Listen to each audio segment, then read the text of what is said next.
My LARPer brethren oft ridicule me for degrading my art to the mere tabletop role-playing.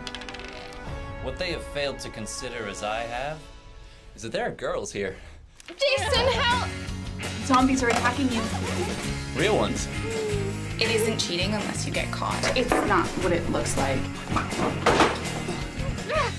Your turn. It feels like cheating. You gotta play your part.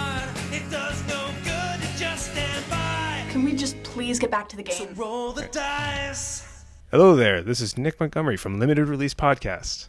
And I'm here joined with Pretty in Geek. Specifically, who are you? I'm Elise Morgan. I'm the creator of the show. Wow.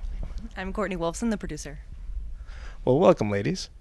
Since this is a tabletop game-based show, a group of girls nerds, well, one guy and girls, can't forget the guy, going through a round of tabletop games, kind of D&D based, but not D&D.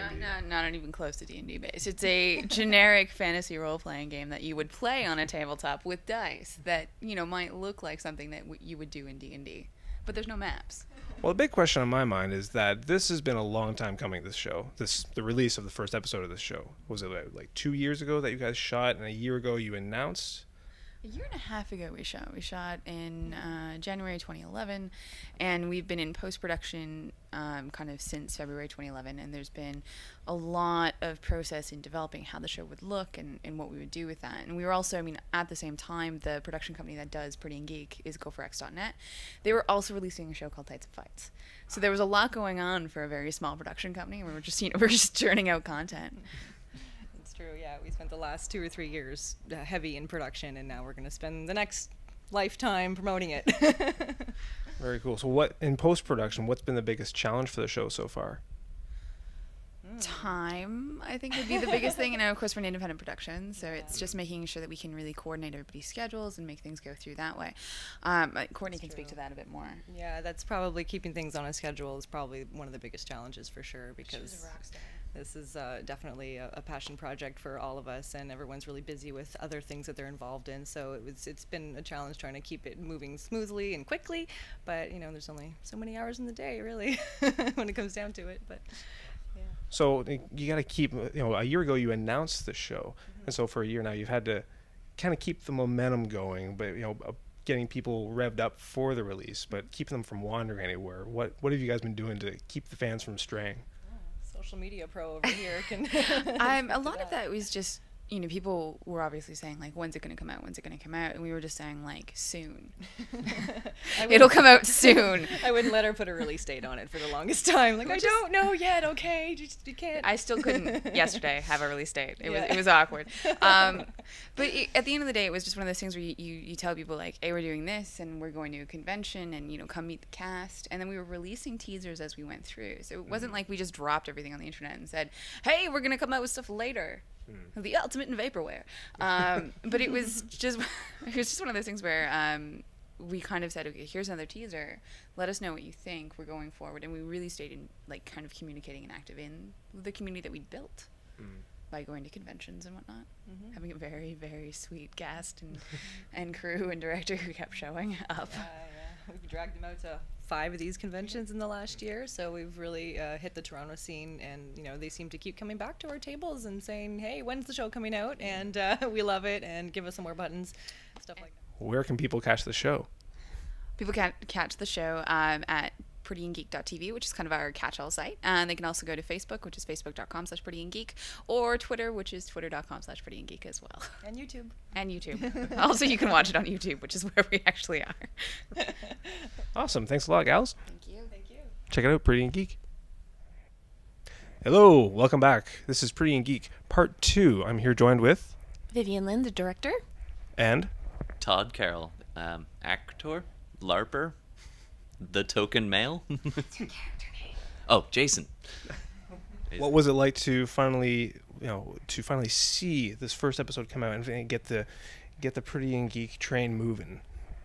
It was like, what, you spend so much time in the edit room, and like we've been in the edit room for about like a year and a half in post-production, and you know, things that like there were jokes on set and we would laugh, and then after a year of watching it over and over, you're like, is that still funny? I don't know. But then to show it to an audience and have them respond well, it was like, oh my God, we made a show. It was really exciting. You know, this has to do with tabletop gaming. Did any of you two have prior experience, and fess up, of D&D gaming or tabletop gaming? I did not. Liar. I requested and I asked, but but I think Todd has a deeper you do owe me. Todd was supposed to. I was going to run a game for everyone. all of us. Still will. I have fairly extensive gaming. Yeah, well, we'll do that for the 10-year anniversary, right? So I have fairly extensive gaming background. I just played games, back in what would have been elementary school, and just keeping touch on what has now become nerd culture, which used to be like, don't tell anybody, and now it's amazing to see everyone. It's cool now. Yeah, it's cool, and people are just like, I'm passionate about this, and here's why.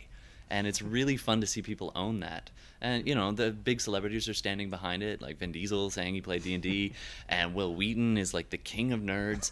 And it's fantastic to just see that momentum and hopefully be part of it. And especially in terms of a genre that hasn't been pushed as much, and that is girls playing games. And not just video games, but, pencil and paper role-playing games and telling stories. So, as a LARPer for a second, can you give us a very brief tutorial on how to turn yourself invisible? Yes, I can. I don't have my cloak, so it's not going to work entirely, but it goes something like... And by the way, I've actually never LARPed before until... that's not entirely true. That is not entirely true. I have friends who are LARPers, so I'm aware of the culture, but I've never been in it. But my coaching, it goes something like this. Extend your arm at a strong 45-degree angle. Get the other one, and here's the part where the cloak comes in handy. You lock it in. Now, So right now we're invisible. and now we would be invisible if we had our cloaks. But here's a little thing I found out after. The number that you hold up of your fingers actually indicates how powerful your cloak is. So if you're just like, this is about, this is nothing.